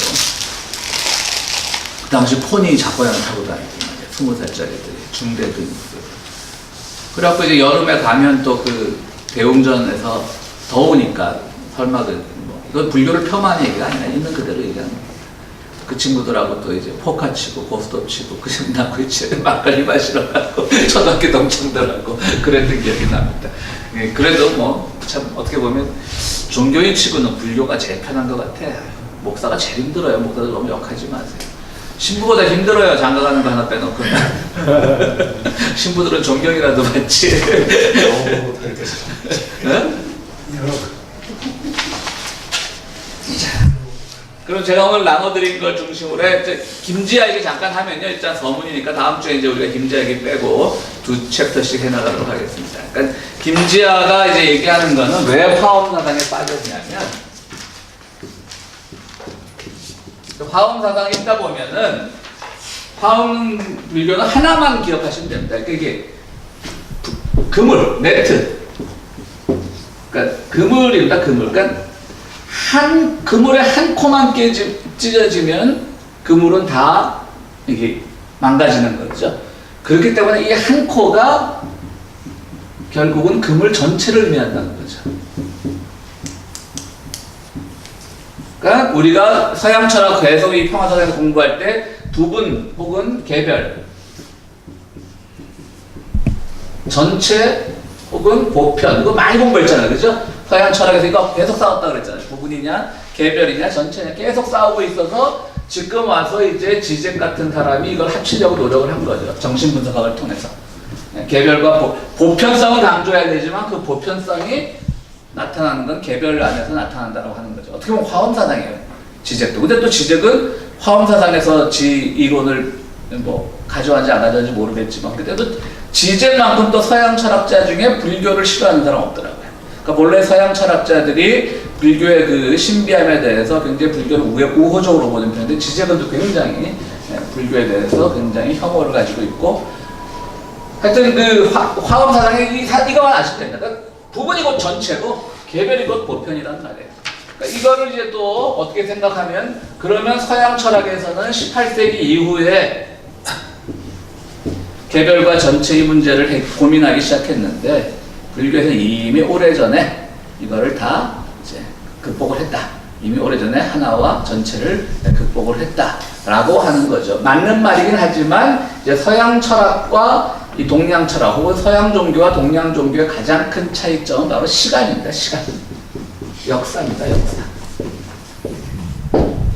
이건 오랫동안 어떻게 보면 동양 철학에서 보면 바보처럼 보일 수 있죠. 우리 오래전에 몇 천 년 전에 다 터득한 걸 지금 니들은 18세기에 했냐라고 바보처럼 볼 수도 있겠지만 이 사람들이까지 오는 과정에서는 수많은 시간과 역사의 문제를 놓고 고민했던 흔적들이 있는 거죠. 인간의 문제도 마찬가지고요. 근데 이것은 단칼에 해결해 버리다 보니까 사회, 시간, 역사 이것에 대한 고민이 부족한 거죠. 물론 하나의 이 이념 체계가, 이 종교 이론 체계가 완성도를 가졌다는 측면에서만 보자면 정말 이 말이 맞을 수가 있어요. 우린 이미 수천 년 전에 깨달은 건데 니들은 18세기 이후에 깨달았느냐? 라고 비유될 수는 있지만 저는 그래서 뭐 우리가 서양 철학, 평화사회 서양 철학 공부 많이 했지만 그래서 또 저는 아직도 서양 철학에 조금 더 희망을 가지는 게 이 문제를 가지고 고민했던 흔적들이 있기 때문에 그리고 제가 아직도 기독교에 대해서 희망적인 것은 바로 이 문제를 이건 물론 이 문제를 가지고 고민하는 건 신학자들의 몫이었고 철학자들의 몫이었지만 어쨌든 성서의 그 세계관 자체가 이 문제를 놓고 고민하게끔 쓰여진 것 자체가 저는 아직도 기독교가 남들이 개독이라고 하든 말든 그 문제를 가지고 이제 저한테는 많은 문제거리를 던져준다는 거예요. 근데 김지한 여기서 이걸 발견을 한 거예요. 그래서 2008년에 우리 서문을 봅니다. 저도 뭐 중간에 읽다 말았는데 끝까지 읽어도 비슷한 얘기일 거예요. 그 서문을 보면 2008년에 그 촛불 집회를 보면서 결국 민중들이 일어났다라고 하면서 그 사람이 늘 하는 얘기가 있어요. 자기가 그 감옥에 있을 때 그 감옥의 그 시멘트 바닥을 뚫고 자기는 지금 막 거기서 자살도 생각하고 우울증에 빠졌고 그런데 그 바닥을 뚫고 하나의 이 풀이 솟아난 걸 보고 이제 생명사상을 이제 발견을 했고 윤려라는 것도 만들었어요. 뭐 그 다음에 뭐 발감 이제 아래에 써서 발감 뭐 이런 것도 이게 나오고 다 뭐냐면 이게 밝음이고 빛이고 또 윤려라고 하는 건 어떤 우주의 원리고 뭐 이런 얘기들이에요. 결국 당근 신화 나오고 뭐 이런 얘기들이에요. 그러니까 이런 얘기들이 굉장히 국가주의로 빠지기가 쉽죠. 그러니까 이 사람이 좀 오락가락하는 거는 좀 미안하지만 오락가락하는 건 한편으로는 촛불 집회를 통해서 민중의 자발적인 참여를 이끌어내었다고 보면서도 한편으로 또 이걸 국가주의로 덮으려고 하는 그런 모순점을 가지고 있습니다. 이분이 본래는 한국의 민중신학, 그러니까 남미의 해방신학과 비슷한 한국의 민중신학을 처음 만들어내는 사람 중에 한 사람이 서남동이라고 하는 신학자였는데요. 그러니까 이제 민중신학하면 이제 안병무와 서남동이라는 두 신학자 이름만 외우시면 됩니다. 근데 저는 개인적으로는 안병무보다 서남동을 좋아하는데요. 그 서남동이 처음으로 김지아를 신학적으로 분석을 했습니다. 자기의 그 민중신학의 탐구라고 하는 1978년인가에 나온 책이 있는데 거기 보면 서남동이 김지아의 시를 분석을 했습니다. 근데 거기에는 그때 그분이 분석한 윤련이 발견을 이런 거 없었습니다. 그때는 김지아가 주로 천착했던 건 민단이었습니다. 사회에서 한국 조선사회, 고려사회, 한국 원시사회에서 억압받던 민중들이 단란하고 자기들 정체성을 찾아간 그 과정의 이야기,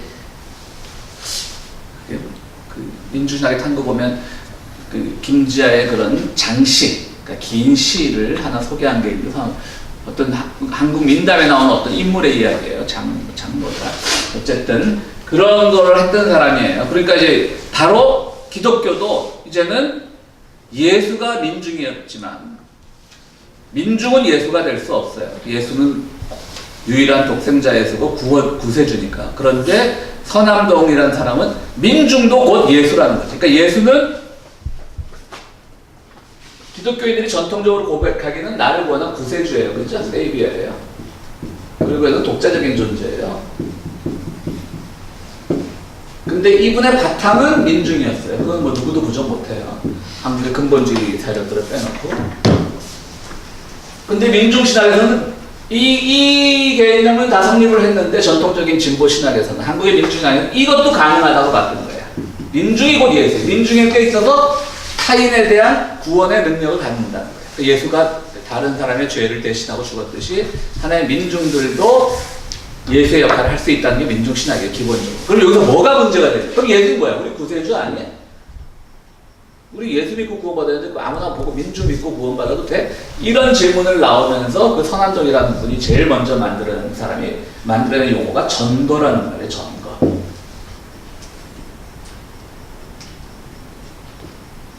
이 전거라는 말이 한 번도 못 써요.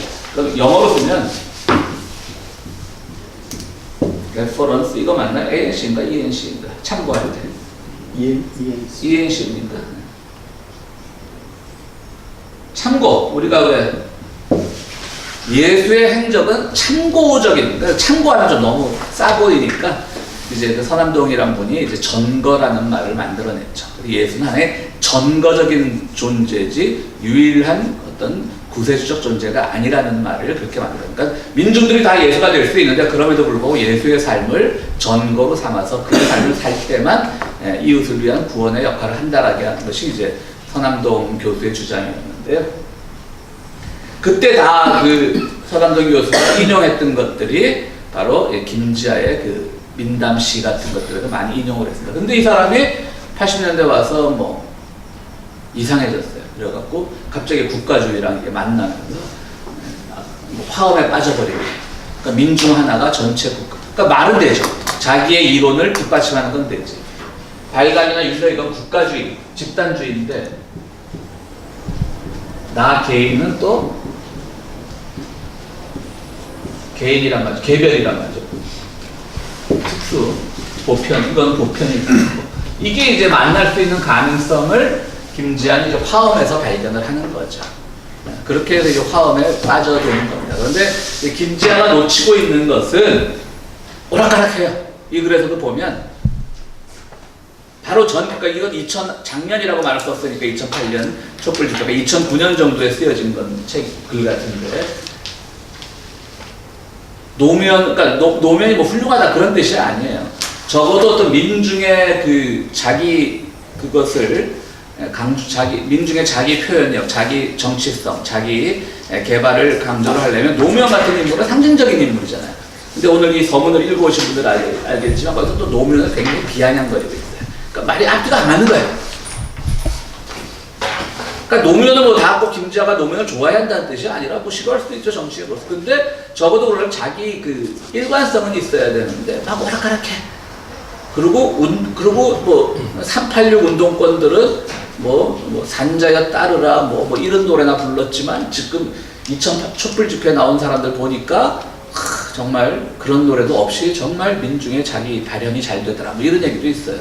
그러니까 운동권에 대한 아주 근본적인 그 혐오가 있는 거예요. 그건 말이 안 되지. 운동권이 잘했다는 뜻이 아니라 어쨌든 민중의 그 표현. 그리고 더 말이 안 되는 건 뭐겠어요? 말이 그래서 엄마들이 유모차 끌고 나오랬지. 아는 사람은 다 알잖아요. 거기 숨어서 조직가들은 다 원래 운동권 출신들이라는 거. 촛불 소고기 촛불도 그렇고 박근혜 그 촛불도 그렇고 사실은 거기에 조직가들이 있었지. 민중이 그렇게 되면 차라리 폭력적이 되고 맙니다. 오히려. 그래서 아주 극단적인 사람들은 그 폭력이 아주 제어되고 통제되고 하나의 사상자도 없이 박근혜 촛불혁명이 성공한 것에 대해서 굉장히 높이 평가를 하는 사람들도 있지만 또 그렇지 않은 사람들도 있습니다. 이거는 지극히 통제된 민중의 완전히 자의적인 건 아니라는 거죠. 하여튼 그런 거는 뭐 좀 두고두고 고민할 문제고요. 그 폭력이 없은 것만으로 해서 그 혁명이 과연 칭찬받아야 될 것인가? 또 반대편은 그럼 폭력을 했었어야 되는가? 폭력을 하면 빌미를 줘서 결국 계엄령이 내려지고 결국 촛불혁명이 실패하지 않았을 것인가? 라고 하는 논쟁의 여지는 충분히 있지만 지금 다시 김지아의 문제로 돌아가면 오락가락해요. 좀 이상해요.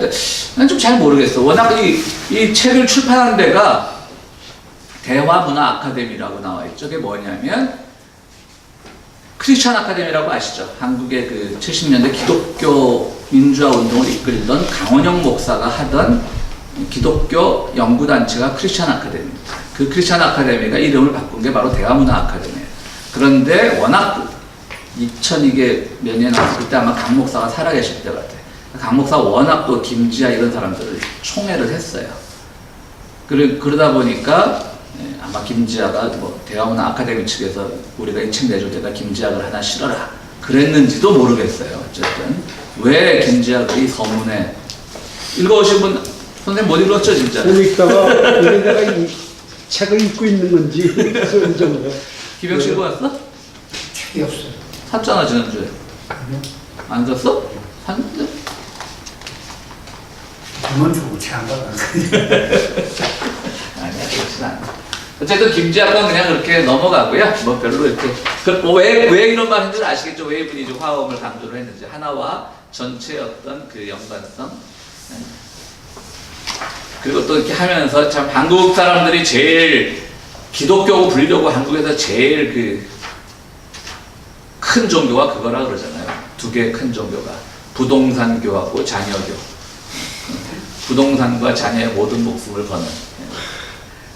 그런데 이제 보면 또 슬쩍 또 머릿말에 보면 또 김지아 자기 아들 자랑도 나와요 또. 근데 언젠가는 자기가 뭐 그 감옥에 있으면서 아들 교육도 제대로 못 시켰고 뭐 이런 또 푸념을 한 적이 있어요. 김지아 칼럼에서. 한국에서 김지아를 잡는 사람은 누구냐면 또 장정일이에요. 제가 좋아하는 이제는 뭐 서평가라고 봐야 그렇죠. 장정일이 서평을 많이 쓰는데 장정일은 몇 번 말씀드렸지만 중졸합력에 여호와의 증인 출신에 뭐 소년도 갔다 왔는 그러나 제가 보기에는 한국 사회에서 지금 글 읽기에 있어서는 가장 천재라고 보고 있는 사람이 장정일이다. 저는 굉장히 장정일을 좋아하는데 김지아가 한번 자기 푸념처럼 쓰니까 장정일이 그런 말을 한 적이 있습니다. 웃기지 마라. 네 장모가 누구냐? 니라는 말을 안 썼죠. 이제 그래 요즘 이거예요. 당신 장모가 누구냐? 누구예요? 박경리잖아요. 장모가 토지 팔아가 여기서 진짜 땅 판 게 아니라 책 토지를 말합니다. 토지 팔아서 엄청난 인세를 올렸을 때 손자 하나 유학 학비 안 대줬냐? 내가 알아보기 영국에 그럴 듯한 무슨 미술학교인가 어디서 유학 잘하고 있더만 자꾸 앓는 소리 하지 마라 이제 이런 식으로 아주 요즘 말로 하면 아주 팩트 폭행을 날렸던 그런 글도 있었고 근데 실제로 보니까 저 아들 자랑하고 런던에서 유학 중인 뭐 아들의 편지도 막 소개하고 근데 그 편지를 자기가 쓴 거 아닌가 싶어요. 자기가 거기 보면은 이게 어떤 경로를 통해서 자기 손에 들어왔는지 모르겠지만 뭐 이런 식으로 썼다고요? 그럴 수도 그러니까 있죠. 자기가 꿈꾸다가 꿈꾸는 걸 쓴 거지. 애매해.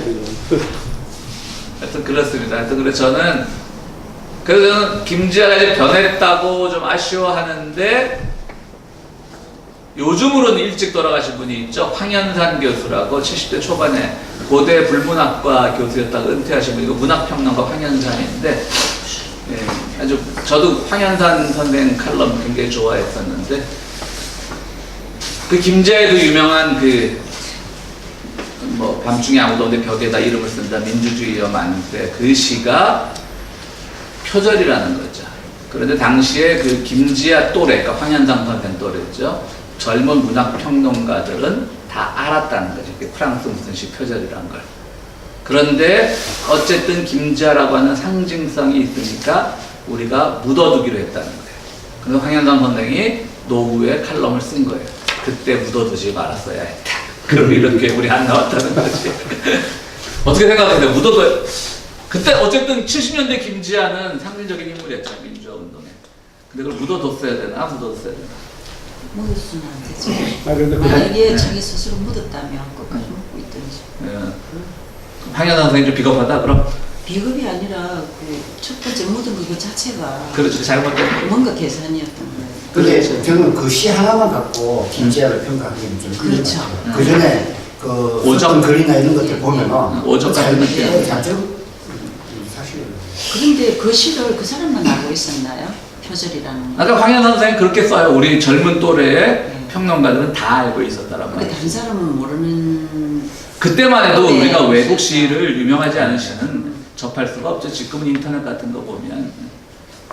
저는 김지아 이야기 자꾸 나오는 게 좀 토할 것 같아요. 그만하겠습니다. 죄송합니다. 저거 뭐 좋아하시는 분도 있고 호불호가 갈리겠지만 그 김어준이라고 하는 사람이 제일 유명해진 계기가 뭐였냐면 한국의 조선일보에서 외신에 따르면 해서 뭐 뉴욕타임즈에 이렇게 일부에서 그 당시 이제 김대중 정부 때죠. 김대중을 막 까는 거예요. 그런데 우연한 기회에 이제 그때 인터넷도 고를 텐데 이제 뭐 인터넷이 있어봤자 아주 초보적인 단계, 뭐 천리안 이런 거 통해서 아주 초보적으로 할 텐데 그 김어준 씨가 그 외신을 다 번역을 한 거지. 예를 들어서 그 친구가 좀 영어를 좀 해요. 아주 아버지가 외교관이었기 때문에 외국서 중고등학교 시부터 다 번역을 해가지고 그래서 뭐 뉴욕타임즈의 암흑의 박사의 뭐 칼럼 이런 걸 전문을 실었거든요. 그래가지고 그때부터 유명해지기 시작했죠. 그러니까 이런 보수 언론에서는 현 정부를 까기 위해서 일부만 인용해서 이제 그거를 전가의 보도처럼 사용할 때. 그러니까 그게 그 김어준 씨가 한 67년생 되니까 지금 겨우 50대 초반일 텐데 그 전까지는 그것도 안 됐다는 거죠. 그러니까 우리가 인터넷이 없을 때는 서양 시 같은 거 아주 유명한 사람 우리가 보들레르 유명한 시 같은 것들 또 엘리어트 4월은 잔인한 달 요새 또 그 얘기도 나오더라고요. 그게 정확하게 번역하면 그런 뜻이 아니란 말도 나오는데 어쨌든 잘 모르겠고 그런 것들도 대부분 누가 번역한 거냐면 일본어 중역이에요. 네, 우리가 다 그랬어요. 근데 그때만 해도 그러니까 표절이라는 걸 아주 프랑스는 프랑스, 영국 그런 문학에 익숙하지 않은 사람들, 아주 익숙한 사람들만이 알 수 있는 비밀 같은 거였겠죠. 자기도 뺏기고 응? 남 뺏기고. 그렇지, 이거 서로 뺏기는 거지. 요즘은 그거 어이구. 서울대 종교학과에 배철현이라는 교수가 있었어요. 근데 글을 잘 써야 아주 수려하게. 그리고 이제 이분이 요새 옛날 같지 않게 요즘도 이제 서울대학에서는 이제 타교 출신들을 교수로 많이 써요. 근데 아직도 한국은 좀 학부 중심인데 그럼에도 불구하고 이 친구가 이제 하버드인거에서 박사를 해가지고 학부는 오히려 저보다 한 3, 4년 후배예요. 연세대학교 신학과를 나왔는데 굉장히 그런 발전한 거죠. 서울대 종교학과 교수를 하고 있으면. 근데 얼마 전에 이제 사표를 냈죠. 욕을 많이 먹어요. 표절 논란에 시비가 걸렸으면 학교에서 파면을 해야 되는데 학교에서 이제 묻어두려고 그냥 사표로 처리한 거예요. 사표로 처리하면 이제 교원 연금을 받고 이런 지장이 없어요. 파면을 하면 연금도 못 받고 하는데. 근데 보니까 요즘은 계속 인터넷에 그 사람이 쓴 논문을 표절을 다 밝혀내는 사람이 있더라고요. 그래서 신학자 표절 반대 모임이라는 페이북에 그룹도 있는데 야, 이 사람 집요하다 그래서 이 사람도 혹시 서울대 출신인데 타교 출신 연대 교수하고 꼬아서 그런 거 아니었는데 그런 비판이 많이 있는지 나는 서울대와 아무 관계 없다고 밝히고 나서 있지. 그런 기계가 있어요. 네. 목사들하고 부산서 무슨 목회하는 목사, 야, 이 사람. 그러니까 그거, 왜냐면 그 배철현 씨의 논문이 고대 근동에 관한 논문이라 히브리어나 이 라틴어 이쪽에 능해야 되는데 그걸 다 분석을 하는 거야, 시골교회 목사가. 근데 그 양반도 좀 너무하긴 너무했더라. 신도가 들어온다고. 네. 그렇지. 근데 나는 신도 별로 없는 교회 목사인데 히브리어 잘 못하는데. 근데 너무했어, 배철현은. 심하게 뺏겼네. 그러니까 이 라틴어 문헌 같은 것들을 그대로 사진으로 찍어갖고 OCR 카드라, OMR 카드라 그러나. 그러니까 그거를 찍는 수고까지 더라고 그걸 그냥 그대로 해서 자동적으로 자판으로 옮겨 그런 거 있죠, 기능을. 네. 그렇게 했더라고. 이건 너무했죠. 그래도 표절하려 자기가 스스로 타이핑하는 노력 정도는 해야지. 그래갖고 그걸 어떻게 발견했냐면 그 원본을 누가 그것도 올렸어. 그 표절 막는 사람이라고. 그 원본 자체에 오탈자가 있었던 거예요, 책에. 근데 그 오탈자 그대로 옮겨진 거지. 옛날에 삼성에서 반도체 카피하는데 거기 프린트된 거 외국 사무용까지 그대로 카피된 거. 그런 거지, 일종의. 어쨌든 좀 얘기가 됐는데 요즘 표절 그런 것들이 워낙 하여튼 저는 개인적으로 김지아의 초기 공헌을 인정하지만 제가 김지아가 초등학교 그 사람들이 한 40 초등학교 1학년 때인가 꿈을 꾸는데 그 얘기는 진짜 같아요. 그러니까 조금 영성적으로 비상한 데가 있었던 사람이면 틀림없는 것 같아요. 초등학교 때인가 꿈을 꾸는데 갑자기 세상이 불바다가 되더래요, 꿈속에서. 그러고 나서 이제 6.25 전쟁의 발발 소식을 들었다고 그런 거 보면 좀 섬뜩해지는 것도 있어. 가끔은 이 사람들 어릴 때부터 뭔가 남달랐나 이런 생각도 해보고요. 어쨌든 자, 제가 나눠준 걸 보겠습니다. 이거는 이제 김지아는 끝났습니다. 오늘 우리 서문. 그러니까 화엄경은 본래 대방광불 화엄경의 7자로 된 제후에 대해 인터넷에서 그대로 뽑아왔습니다. 그 7자가 각기 하나의 특수한 뜻을 지니고 있다고 풀이하였습니다. 버머, 산스크리트에서 지금의 7자 순서로 되지 않았으나 3본 번역의 제호는 쭉쭉 나가는 거고요. 그럼 대방광 불화엄경이라면 뭐냐면 각각의 뜻이 있다는 거죠. 그래서 대자는 어떤 적은 데 대한 상대의 대가 아니라 무한절대의 큰 것으로 진리의 본바탕이 그렇게 무한대임을 뜻한 것이라고 풀이하였다고 합니다. 그러니까 화엄경 할 때 그 본래 제목이 대방광불 화엄경입니다. 그다음 방은 방정하다는 뜻으로 품행이 방정하고 있잖아요. 우리 초등학교 다닐 때 상장에 항상 품행이 방정하고 우리가 막 상탄 애들 놀리고 그랬잖아요. 저 방정 맞아서 상탄. 품행이 방은 방정하다의 뜻으로 진리의 자체상이 무궤도하고 무질서한 것이 아니라 아주 질서가 정해진 우주의 원칙을 가리킵니다. 그러니까 묘용이라고 하는 것은 어떤 진리가 사용되는 방법입니다. 근데 진리가 다양하게 사용될 수 있기 때문에 그 묘하게 사용된다는 불교에서 많이 쓰는 말인데요. 묘용을 말한 것으로서 무한대의 법체가 정연한 질서와 궤도를 지니고 있음과 아울러 마치 끝없는 보배관과 같이 무궁무진한 미묘하고 부사의한, 그러니까 감히 생각할 수 없는 공덕의 묘용을 다 지니고 있다는 뜻입니다. 불은 뭐 이제 부처님 불일 거고요. 화는 꽃이니 장차 열매를 믿기 위한 준비 과정으로서 가장 아름답고 화려한 존재이니 보살이 불도를 성취하기 위해 육바라밀이라 그래서 뭐 고시를 향하고 깨달음을 향하고 뭐 선정까지 그러니까 명상에 빠져들고 하는 육바라밀이 있습니다. 그렇게 그 중에 제일 높은 6단계의 바라밀이 바로 바냐 바라밀입니다. 이것이 프라자나 퍼펙트 위즈덤이란 말이고요. 그 다음 자비 희사, 뭐 자애롭고 함께 공감을 하고 또 기쁘고 또 함께 나누는 4가지 무량심 등의 사무량심이라고 그러죠. 그래서 무량심 등의 만행은 여러 가지 행동입니다. 그러니까 야만적인 행동이 아니고 나쁘고 묘하고 향기롭고 화려한 공덕을 쌓아놓는 꽃에 비유한 것입니다. 엄은 장엄하다, 꾸민다는 뜻이니 보살이 만행의 공덕으로 불가사의한 도를 보신을 장엄하게 꾸민다는 뜻이다. 경은 범어, 수트라인데 수트라라는 말은 그 산스크리트에서 어떤 경전을 말합니다. 본래는 꽃꾸러미를 꿰는 끝이라는 뜻이라고 합니다. 하나의 실끈이 수많은 꽃을 꿰어 지니듯이 문자로 엮은 경전이 많은 교리를 꿰어 엮고 있다는 것입니다. 7자를 다시 간단히 분류하면 대방광은 체득해 들어갈 바에 법계의 체상용이요. 이것까지 다 몰라도 됩니다. 불교 말이고요. 그러니까 체는 뭐 몸체, 상은 어떤 외부적인 상, 체는 본질, 외부적인 상이고 용은 어떤 사용 방법. 그렇게 불교에서 많이 쓰는 말이 체상용입니다. 그러니까 이제 대승불교를 하게 되면 대승불교가 이렇게 화엄경이 아주 대승불교의 주요 경전인데 아까 북파불교에서는 깨달음의 최고 경지에 있는 사람을 아라한이라고 부르고요.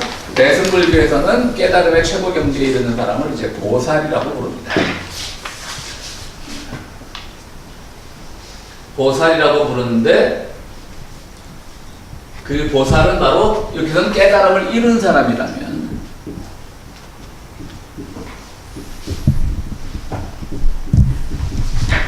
이는 깨달음을 추구하는 사람이라는 말입니다.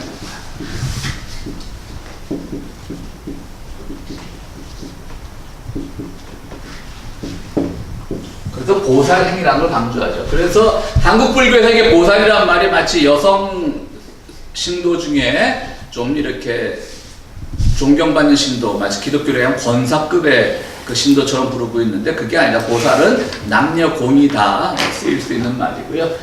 그래서 깨달음을 추구하는 사람, 보살을 이제 최고의 경지에 이른 사람으로 그렇게 대승불교에서는 보고 있고요. 또 하나 이제 아까 그 그물을 제가 화엄경에서 비유를 했는데 또 화엄경의 하나의 그 사상 중은요 월인천강이라는 말이 있습니다. 우리 김자의 서문에도 나오는데, 그러니까 달빛이 모든 강에 다 비춘다는 거죠. 월인천강. 그러니까 하나의 달빛이지만 강이 수많은 뭐 두만강, 압록강, 무슨 뭐 한강, 뭐 남한강 다 있는데 거기에 달빛은 다 골고루 비친다라고 하는 거죠. 그게 화엄사다. 그러니까 이건 하나의 전체죠, 그죠? 서양철에 말하면 전체입니다. 보편이고.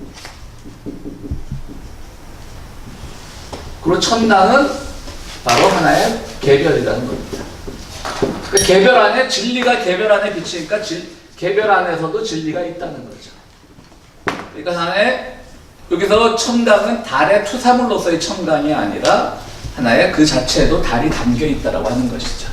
또 우리가 뭐 또 불교를 가르칠 때 뭐 불교에서 나온 말 중에 달은 보지 않고 달을 가리키는 손가락을 본다라고 하면서 진리에 대해서 제대로 접근하지 않는 그런 태도를 꾸짖는 말도 있긴 한데, 여기서 아예 강 위에서, 달빛 비치는 강 위에서도 여전히 달을 발견할 수 있다라고 하는 겁니다.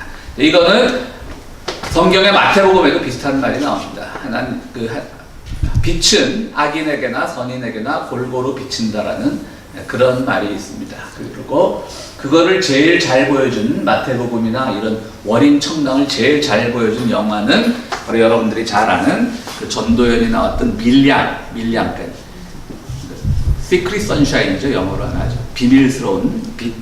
밀양이란 영화 마지막 장면을 기억하시는지 모르겠지만, 뭐 잠깐 영화 설명을 하면, 전도연이란 배우가 남편과 사별하고 남편의 고향에 가서 살기 위해서, 그나마 뭐 서울서 직장 다니던 남자가 죽었으니까 시골 가서 살 만한 뭐 돈은 있으니까 그 돈을 가지고 이제 시골에서 그 새로운 터를 잡으려고 하죠. 자기 고향 말고 남편의 고향에서. 그런데 이제 서울서 이사 온 사람이 돈도 있어 보이니까 그 아이가 유괴를 당합니다. 유괴를 당해서 결국 죽음으로 나타나니까 그걸 이겨내는 과정이에요. 맨 처음에는 막 교회 가죠. 거기서 아주 전도연이 깐느 영화제에서 여우주연상을 받았는데, 보신 분들이 기억하겠지만, 그냥 기독교 신자도 아닌데 그냥 교회 들어가서 남들이 기도하는 거 보고 자기도 거기서 울음이 터져갖고, 전도연이 거기서 우는 장면은 아주 그냥 정말 명연기입니다. 기억나셔요? 그 교회에서 전도연이 가슴 부여잡고 우는데 정말 연기 잘합니다, 전도연. 그러다가 또 그래갖고 막 이제 거기가 고향 밀양 역전에 가서 막 또 교인들하고 박수 치면서 전도 집회도 해요. 갑자기 이제 기독교에 돌아버린 거야. 거기까지 동감을 하는 사람은 원래 교회 다니는 사람도 아닌데 카센터 주인인데, 이제 서울서 내려온 아이를 잃은 엄마를 측은히 여기면서 계속 이제 가까이 다가가려고 하는 역할인데, 송강호도 거기서 아주 연기를 잘하죠. 그런데 드디어 이제 예수 믿고 회심한 거예요. 이 전도연이. 제가 용서의 마음이 생긴 거예요. 그래서 감옥에 자기 아들을 죽인 유괴범을 찾아갔어요. 유괴범은 누구였냐면 아이가 다니는 어린이집 애들 태워준 통학 봉고차 운전기사였어요. 그런데 거기서 또 한 번 전도연이 무너지죠. 그래서 거기서 유괴범이 저는 이미 용서를 받았습니다 라고 말합니다. 그러니까 전도연이 거기서 무너져 버린 거지. 난 지금 용서하러 왔는데, 예수 믿고 어렵게. 다시 돌아오고 다시 펑펑 울면서, 영화의 마지막 장면이 뭐냐면 전도연 집안에 마당에 빵봉지 같은 쓰레기 봉지가 하나 이렇게 굴러다녀요. 그런데 거기에 이렇게 햇빛이 반짝반짝 빛나는 거예요. 그게 완전히 하나님은 악인이나 선인에게나 골고루 비춘다라고 하는 아주 월인 천강이기도 하고 그런 아주 대표적인 장면인데, 그 영화를 보고 사람들이 대부분 그 유괴범을 욕하죠. 당연히 욕 먹어야 되죠. 근데 그 영화는 그렇게 가벼운 영화가 아닙니다. 저 나쁜 새끼죠. 저리가 개독교는 다 죽어야 돼. 그런 영화가 아닙니다. 거기서 인간 용서라는 게 뭐고, 용서의 주체가 뭔가를 깊이 있게 던지는 영화인데, 워낙 한국에서 기독교가 욕먹다 보니까 유괴범을 향해서 욕하고 그냥 기독교 다 욕먹고, 거기서 그럼 전도연의 신앙에 입문하는 거는 정서적으로는 위로를 받았겠지, 아들을 잃고 나서. 그렇지만 그 사람의 신앙으로 순수한 거예요. 그냥 자기 위로였던 거지. 신앙의 어떤 진리나 여기에 대해서 생각하지 않고. 그게 아주. 밀양이라는 영화 다 보셨죠? 네, 소설책을 본 것 같은데. 소설은 이청준의 벌레 이야기라는 게 원작인데요. 글쎄, 그런 데서 본 거. 본래 그 소설은 뭐가 원작이냐면, 예전에 아주 오래전에 마포중학교 체육선생이 다른 학교에서 여학교에서 가르칠 때 여자애들 제자 둘을 데리고 자기 중학교에 다니는 다리 저는 어떤 아이를 납치해서 죽인 사건이 있었습니다. 그게 아주 유명한 사건이었는데, 근데 이제 그 아이가 약간 다리를 저니까 체육선생이 그 아이에 대해서 특별히 베풀었어요. 보통 같으면 또 우리 그 세대에는 또 뭐 선생들도 엉망이잖아요. 그냥 대놓고 병신이라고 그럴 텐데, 그러지 않고 아이를 그냥 잘 이렇게 보듬었는 건데, 소설은 더해요. 벌레 이야기 소설은. 그 유괴범이 먼저 얘기를 해요. 면회온 자기 엄마한테. 나는 당신이 나를 미워했던 것을 이미 용서했습니다. 뒤집어지지. 영화에서 끝까지는 못 갔더라고. 근데 저는 그거 보고 오히려 그때 용서의 문제라는 걸 좀 깊이 고민을 해봤는데, 대부분 소설을 읽거나 영화를 보는 사람들은 기독교인의 합의의식에 대해서만 이제 지적하죠. 너무나 좀 우리는 그런 도덕주의에 빠져 있는 것 같아요. 뭐 물론 유괴범을 잘했다는 뜻은 아니지만 그런 그러니까 월인청당만 아시면 됩니다. 월인청당하고 저 그물코의 비유만 아시면 일단 화엄경은 대충은 다 아는 거라고 생각합니다. 왜 이렇게 불교 쉽게 강의하는 사람 없어? 왜 비웃어? 아니 근데 어린 청각지검인가 뭐 그걸 갖다가 예. 승려가 어느 승려가 한글을 뭐 짓는데 그거에 무슨 관계가 있다는 얘기 지금 얼핏 기억이 나고 있는데 예, 물론 저는 모르겠어요. 예. 여기 보니까 수양대군이 석보상지를 보고 그 대목을 한글로 지신 게 세종대왕이. 어린청강 지역에 예. 그래서 그게 월인청강. 그만. 그렇죠. 네, 수고들 하셨습니다. 이